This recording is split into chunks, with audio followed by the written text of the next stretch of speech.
के भइरह अनि वर्किङको कस्तो भन्न नि देऊ न डज कामको त पुरै नगर्नु न दाइ कामको त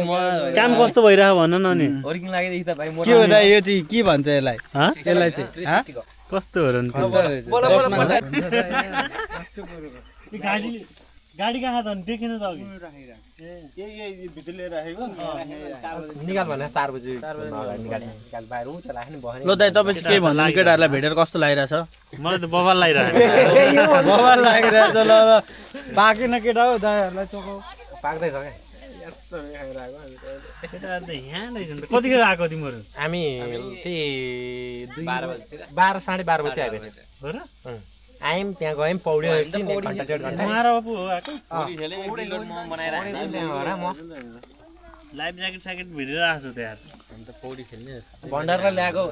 मैले निकाल्दै एकछिन पकाउँछ भनेर भण्डारलाई पकाउँछ भनेर बोकेर आयो भण्डार भाइ आउन के हो यार तिमी लाज मान्ने जस्तो हो नि के छ भाइ तिम्रो वर्किङको काम कस्तो भइरहेको अनि उहाँ परमिनाको भिजाएर मक्ख बसिरहनु देख्नु न केटाहरूको बार्बिक्यू पनि देखाइदिउँ न होइन पछि भण्डारी भाइले फेरि मेरो युट्युब च्यानलमा गएर लाइक नगर्नु नि पाप लाग्छ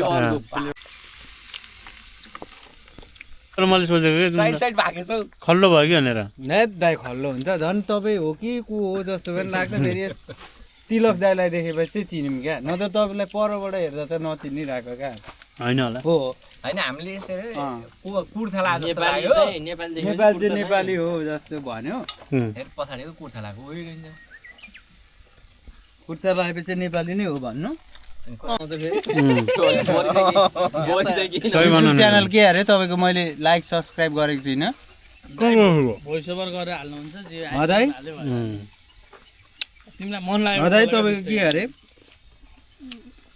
मिलन ट्राभल जापान हो मिलन ट्राभल एमआई होला नि एमआईएलएन लेख्न के लेखेले फेरि मिलन ट्राभल जापान जाडा भोलि 500 अनि सब्सक्राइब गरेँ है त दाइ मैले भिडियो पनि हेर्नु पर्यो नि तिम्रो आउँछ नि फेरि आइहाल्छ नि दाइले त्यही भएर पो घुम्न गएकै गर्दो रहेछ त दाइ त 32 सब्सक्राइब मात्रै तर लास्ट कम हो नि दाइ भर्खर सुरु हो त यताउति केटाहरूलाई भेट्दैपछि भनिहाल्नु तिमीले गरेछौ अनि कसले गर्छ त यार गर है सबले एक एक यहाँबाट 1 2 3 4 5 6 सब्सक्राइब त आयो सब्सक्राइब गरेर मात्र नि भन्नु भाइ हेर्नु पर्यो नि यार पर्यो क्या भाइ घन्टी शेयर गर्नु पर्यो बेल आइकन नि थिच्छ के बेल आइकन थिच्न पर्यो शेयर पनि गर्नु पर्यो सबै गर्नु पर्यो नि त भाइ दाइले प्रगति गर्नु न तिमीले सपोर्ट दिनु त्यो पर्यो अरे के अरे अहिले 3 तला घर ठडाइसक्यो उले रतनले यस्तै गरेर तिमीले नै सपोर्ट गर्नु पर्यो नि त अहिले नेपालमा त्यो 3 जना त्यो केटाहरु पनि त्यो केटीको कपड लागेर रारी रारी भयो भिडियो ए